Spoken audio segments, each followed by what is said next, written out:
আগামীতে সাতেমে রাসূলদের বিচার ময়মনসিংহবাসী সাম্প্রতিককালে যেভাবে করেছে এইভাবেই করতে হবে গোটা দেশবাসীকে। এই সাতেমে রাসূলদের বিচার সরকার করবে কি করবে না জানি না, জনগণই এর বিচার করবে আগামীতে ইনশাআল্লাহ, যেভাবে সাম্প্রতিককালে ময়মনসিংহবাসী বিচার করেছে, পাঠিয়ে দিয়েছে। হে প্রিয় ময়মনসিংহবাসী, আপনারা এই খাঁটি আশিক রাসূল সাল্লাল্লাহু আলাইহি ওয়াসাল্লাম।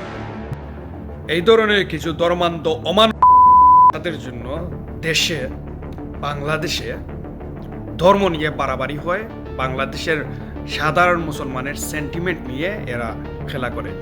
আপনারা জানেন যে ময়মনসিংহের দীপুচন্দ্র দাস নামে এক যুবককে পিটিয়ে গাছের সাথে ঝুলিয়ে আগুন ধরিয়ে দেওয়া হয়। তাকে বলা হয় যে ধর্ম অবমাননার দায়ে তারা তৌহিদি যৌনতা নামের তারা এটা করেছে, কিন্তু পরবর্তীতে র্যাব এটা তদন্ত করে দেখে যে সে আসলে ধর্ম অবমাননা করে নাই, তাকে তারা হয়তো ব্যক্তিগত আক্রোশে হত্যা করেছে।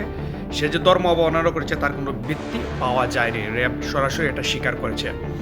এই ধরনের এই মোল্লাটার আমি নাম জানি না, এই বেশ বাচ্চাটার আমি নাম জানি না, এই বেশ যারা দেশে কিভাবে উল্লাস করতেছে মানুষকে হত্যা, আপনারা একবার চিন্তা করুন।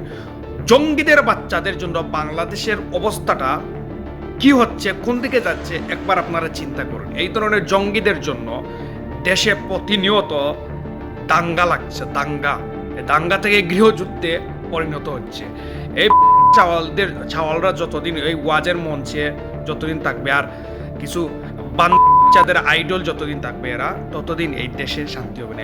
এই বাচ্চাটার নাম আমি জানি না, এই বাচ্চার ভিডিওটা আসলো হঠাৎ করে, দেখলাম যে সে যেভাবে উস্কানি দিচ্ছে, দিয়ে যেভাবে দেশে দাঙ্গা লাগানোর চেষ্টা করতেছে, যে যাকে পাবেন তাকেই ধরে এভাবে ইয়ে করতে হবে। এটা কি মানুষের বাচ্চা?